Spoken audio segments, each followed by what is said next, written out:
Cédric Le Breton, bonsoir. Vous êtes chargé de communication à l'Arche de la Nature. L'Arche de la Nature qui complète son offre avec une maison de la forêt. Elle sera inaugurée samedi. Quel est le but global, tout d'abord, de cette maison de la forêt ? C'est-à-dire que ça complète vraiment, ça clôture même les 3 thèmes qu'on a développés dès le départ, dès 1998, lorsque l'Arche de la Nature a lancé ses activités. Donc il y avait l'eau, avec la maison de l'eau, le bocage avec la maison de la prairie, avec la ferme, le jardin, que l'on connaît bien, et il y avait la forêt. Il manquait une structure pour accueillir justement la thématique forêt. Et là, on a vraiment un bâtiment qui est totalement dédié à la forêt locale et à travers aussi bien le vivant, les animaux, le végétal, qu'à travers des jeux sensoriels, alors là, on voit l'architecture. Comment vous l'avez voulu, ce bâtiment, tout d'abord ? C'est un bâtiment en bois, une charpente en bois. On voit la forme voûtée, un bâtiment basse consommation, donc qui n'est chauffé que par le système double flux. Donc c'est l'air qui rentre, qui est réchauffé. Et on a vraiment un aperçu magnifique, donc c'est très très haut en volume. C'est pour ça qu'on a choisi aussi d'avoir deux arbres assez grands pour remplir ce volume. Alors on va y revenir. Voilà. On voit que la maison se fond bien dans le paysage. Oui, tout à fait. On est vraiment, pour ceux qui connaissent, c'est sur le bord de la route qui mène du Mans à Changé.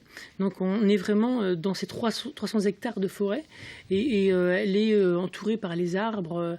On peut très rapidement sortir justement de la maison de la forêt et aller se promener en forêt. Donc c'est vraiment l'intérêt de ce lieu. Alors, il y a 2 éléments vraiment marquants, 2 arbres, un châtaignier et un chêne de 5 et 4 mètres de haut. Plus vrai que nature. Comment vous avez fait pour les recréer, ces arbres ? Ils sont artificiels. Alors oui, ils sont totalement artificiels, c'est de la résine. Alors c'est pas nous qui avons créé ces arbres, c'est une société... Un décorateur ?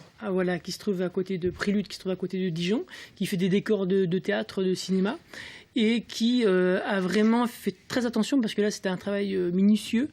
Vous avez moulé un vrai... Voilà, ils ont moulé tout à fait les écorces des châtaigniers, un châtaignier et d'un chêne, et en respectant même les couleurs, les reflets, et c'est vraiment... on se fait avoir à chaque fois, c'est assez stupéfiant de la qualité de ce travail. Alors on continue avec les animaux, il y a beaucoup d'animaux dans cette maison de la forêt, des animaux empaillés. Combien on en compte exactement ? On parle d'animaux naturalisés. Empaillés, d'une part, c'est un travail. Avant, on mettait de la paille, mais maintenant, on met de la mousse. C'est tout un travail, même artistique. Et c'est vrai que c'est très, très intéressant parce qu'on perd le côté un peu vieillerie. On recrée des scènes vraiment naturalistes. Aussi bien autour, par exemple, des scènes avec le sanglier, la laie avec ses marcassins, les renardeaux.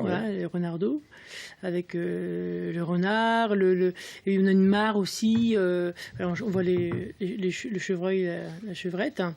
Donc il y a une 40aine d'animaux en tout qui ont été reconstitués dans leur milieu naturel. Alors cette maison de la forêt s'adresse à qui ? Aux enfants, aux adultes, et même à certains connaisseurs ? Oui, parce qu'on voit l'intérêt, notamment sur le travail justement de naturalisation des animaux, de professionnels qui viennent voir un petit peu, même les arbres en résine, le travail de représentation qui est parfait. Il attire beaucoup de personnes du milieu. Maintenant, c'est sûr que on s'adresse avant tout à un public très large, aussi bien aux enfants qu'aux adultes, parce que bien souvent les enfants savent autant, voire plus que les adultes, parce qu'il y a beaucoup de scolaires qui viennent à l'Arche de la Nature et qui connaissent bien les petites bêtes de l'Arche de la Nature, les fourmis. C'est d'ailleurs assez accessible, les tarifs c'est 3 €, c'est ça ? Oui. Si on veut plus d'informations, on va sur le site www.arche-nature.org où on appelle au 02 43 50 38 45. Voilà. Merci Cédric Le Breton. Merci à vous. On va s'y préciser.